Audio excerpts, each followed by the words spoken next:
नमस्कार मित्रांनो, कमळा आजी आता थोडी थकली होती. वयाने नाही तर मनाने.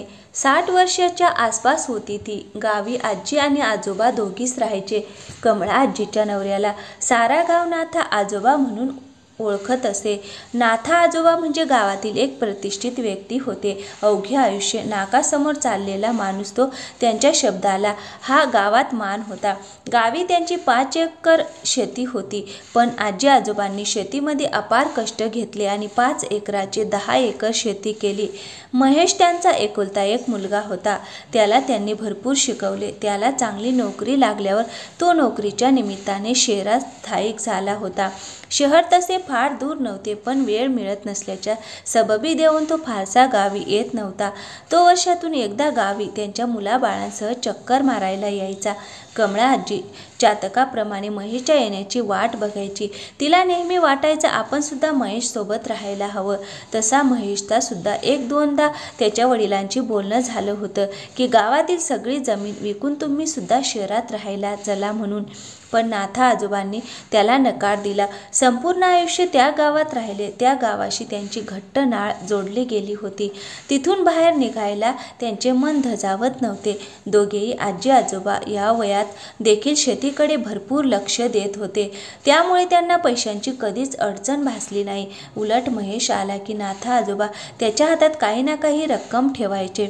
आजीची मुलाकडे राहण्याची इच्छा सोडून कुठलीही इच्छा आजवर अपुरी ठेवली नव्हती नाथा आजोबांनी. पण आजीला मात्र या गोष्टीमुळे आजोबांचा खूप राग आला होता.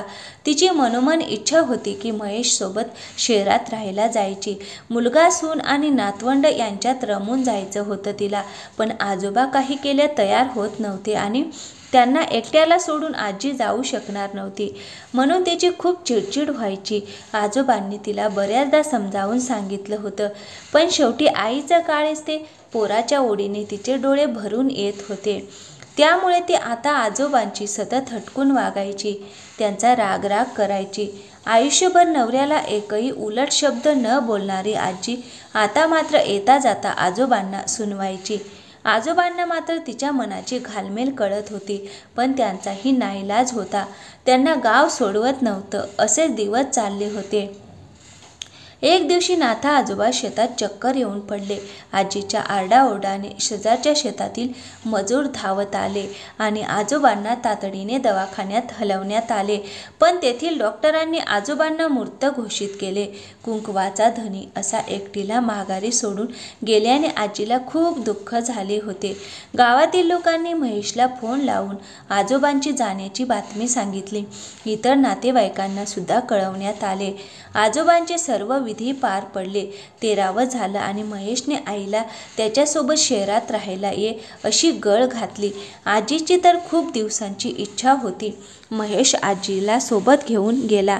कमळा आजी मनोमन सुखावल्या होत्या. मुलाच्या सहवासात राहण्याच्या कल्पनेने आजोबांच्या जाण्याचे दुःख फार हलकं वाटायला लागलं होतं. आजी मुलाकडे राहायला आली होती. घरातील एक अडगळीची खोली थोडी साफ करून आजींना देण्यात आली. आजी त्यात देखील समाधानी होते. आजी खूप आनंदाने तिच्या नातवंडांच्या आणि सुनेशी वागत होती. आजीचा आनंद तिच्या चेहऱ्यावर अगदी ओसंडून वाहत होता. पण हा आनंद फार काळ टिकला नाही. रात्री आजीच्या सुनबाईने आजीच्या जेवणाचं ताट आजीच्या खोलीत आणून दिले. आजीला तिच्या खोलीतून महेश आणि त्याच्या बायका मुलांचं डायनिंग टेबलवर जेवतानाचा संवाद अगदी स्पष्टपणे ऐकू येत होता. सर्वजण आनंदाने जेवत होते, पण आजीला मात्र त्यांनी त्यांच्यासोबत जेवायला बोलावले नाही. आजीला वाटलं की इथल्या वातावरणात अगदी नवीन आहे, म्हणून सर्वांना समजून घ्यायला थोडा वेळ लागेल. आजी स्वतःची समजूत काढत होती. पण हा दिनक्रम आता रोजचाच बनला होता. आजीला रोजच खोलीत ताट आणून दिले जायचे. पुढे तर ताटात ताज्या अन्नापेक्षा शिळं अन्न जास्त यायला लागलं. घरी पाहुणे येणार असले की आजीला सौम्य शब्दात खोलीतून बाहेर न येण्याची ताकीद मिळायची. आजी तिच्या नातवंडांची गप्पा मारायला गेली की ते तिला टाळून निघून जात. सुनबाईसुद्धा अगदी मोजकेच बोलायची. ते जिथे राहायचे तो फ्लॅट असल्याकारणाने शेजारी पाजारी जाऊन बोलायची तर पद्धतच नव्हती. आजी अधूनमधून खाली बगीच्यामध्ये पाय मोकळे करायला जायची. एकदा आजी अशीच पाय मोकळे करायला बागेत गेल्या होत्या. तिथे काही वेळाने त्यांची सुनबाई देखील तिच्या मैत्रिणींसोबत आली. तिच्याकडे बघून आजीने तिला हाक मारली, मात्र तिने साफ दुर्लक्ष केलं. ती आजीच्या समोरून गेली, पण आजीकडे ओळखीचा एक कटाक्ष देखील तिने टाकला नाही. आजीला कसं तरीच वाटलं, पण कुणाला काही बोलायची सोय नव्हती. कारण सासू आणि सुनेमध्ये कधीच मोकळा संवाद होत नव्हता. महेश तर नेहमी कामातच असायचा. आजीचा जीव अगदी गुदमरल्यासारखा झाला होता. आता आजीला आजोबांची खूप आठवण येऊ लागली होती. त्यांनी गावीच राहण्याचा निर्णय का घेतला याचे कारण तिला कळाले होते, पण आजीने मात्र त्यांना समजून न घेता त्यांच्या शेवटच्या दिवसात त्यांच्याशी हटकून वागली होती. आता आजीला परत गावी जाण्याचे वेध लागले होते. ती तिथे जाऊन कशीबशी एकटी राहिली असती, पण इथे मात्र तिला कोंडल्यासारखे वाटत होते. इथे सर्वजण असूनही आजीला एकटं वाटत होतं. तिने महेशशी याबाबत बोलायचं ठरवलं, पण आजीला महेशशी याबाबत बोलायची संधीच मिळत नव्हती. इतक्यात एके दिवशी महेश स्वतः आजीशी बोलायला तिच्या रूममध्ये आला. त्याने आधी विचारपूस केली. तो स्वतःहून आपल्याशी बोलायला आलाय म्हटल्यावर आजीला थोडं बरं वाटलं.